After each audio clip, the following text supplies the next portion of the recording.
بعد فاعوذ باللہ من الشیطان الرجیم بسم اللہ الرحمن الرحیم الرحمن علم القرآن خلق الانسان علمہ البیان وقال علیہ الصلاة والسلام ادبوا اولادکم او کما قال صلی اللہ علیہ وسلم۔ برادران اسلام، عزیزان اسلامی وتیرہ رہا ہے مسلمانوں کے دلوں کی دھڑکن اللہ کا کلام ہے، اور ہر زمانے میں جتنا مسلمانوں نے قرآن پاک کی حفاظت کے لیے انتھک کوششیں محنتیں کی ہے، ہر زمانے میں اس کی نظیر دوسری کتابوں کے لیے ملنا مشکل ہے۔ چنانچہ جب سے قرآن پاک کو اللہ نے آسمان دنیا میں نازل فرمایا، اسی وقت سے حفاظت قرآن کے طریقے اللہ رب العزت نے جاری و ساری فرما دیے۔ سب سے پہلے حضرات صحابہ اکرام نے اس کے لیے اتنی قربانیاں دی کہ ایک ایک آیت اور ایک ایک رکوع وہ چمڑوں کے صحیفوں پر لکھ لیا کرتے تھے۔ آیتوں کی ترتیب، قرآن پاک کی آیت کب کہاں کون سی نازل ہوئی، اللہ کے نبی نے کس طریقے سے لکھوایا، یہ بڑا مشکل کام تھا، لیکن صحابہ نے اس کام کو بھی آسان کر کے ہمارے سامنے پیش کر دیا۔ قرآن پاک کی حفاظت کی ذمہ داری چونکہ پروردگار عالم نے لی ہے، اِنَّا نَحْنُ نَزَّلْنَا الذِّكْرَ وَإِنَّا لَهُ لَحَافِظُونَ، لیکن قرآن پاک کی حفاظت کس طریقے سے اللہ نے کروائی؟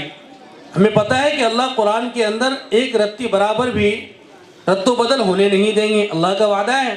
لیکن اگر ہم اللہ سے پوچھیں کہ آپ حفاظت کیسے کریں گے، تو رب العالمین فرماتے ہیں کہ میں حفاظت قرآن کے لیے اگر چاہوں تو اس بچے سے قرآن کی حفاظت کروا لیتا ہوں جس بچے کے ہاتھ میں تم اپنے گھر کی چابی دینا تک گوارا نہیں کرتے۔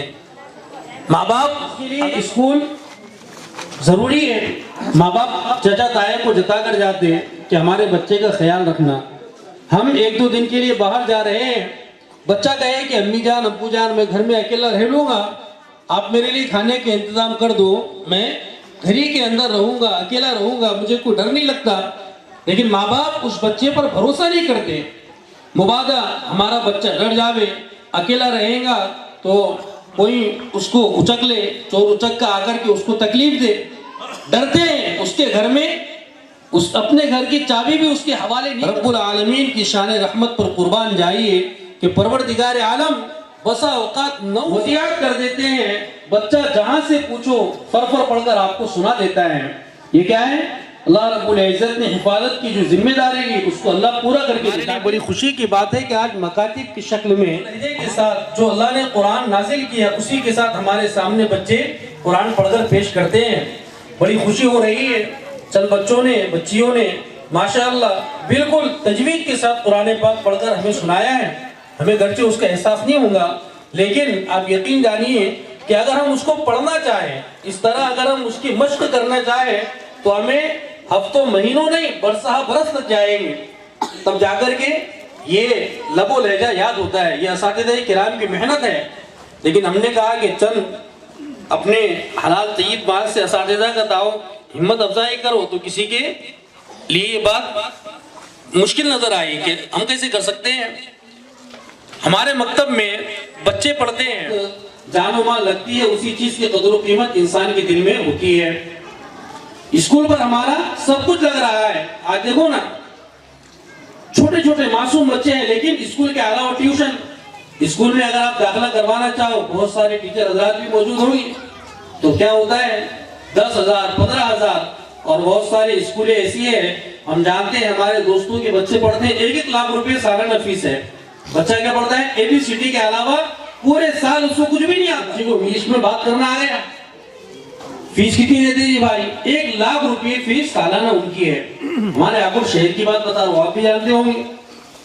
لیکن اگر مکتب کے لیے پوچھا جائے کہ بھائی آپ کے بچے کو 150-200 روپے مہینہ دینا ہے، سالانہ کتنے ہوتے ہیں؟ 10 مہینے تعلیم ہوتی ہے، 2 مہینے چھٹی ہوتی ہے، 10 مہینے کی کتنے ہوتے ہیں؟ 2,000 روپے۔ اور یہ تو ایک ہائی ریٹ میں نے آپ کو بتایا، ورنہ عام طور پر اکثر مدرسوں کی فیس، مکتب کی فیس 100 روپے ہے۔ 100 روپے سے کتنے ہوتی ہے؟ 1000 روپے۔ ایک عام آدمی کا روزانہ کا خرچ ہے تو اس کے لیے 1000-2000 روپے خرچ کرنا بہت آسان ہے، لیکن مکتب میں پورے سال ہمارا بچہ جہاں تعلیم حاصل کرتا ہے، ہمارے لیے ایسا لگتا ہے کہ ہم نے بہت ہی زیادہ اساتذہ پر شفقت کر لی اور بہت زیادہ مدرسے کا تعاون کر لیا۔ نہیں میرے دوستو، غلط بات ہے۔ انسان کا جس چیز پر خرچ ہوتا ہے اسی چیز کی اہمیت اس کے دل میں آتی ہے۔ آج دنیا پر لگا، اس لیے دنیا میں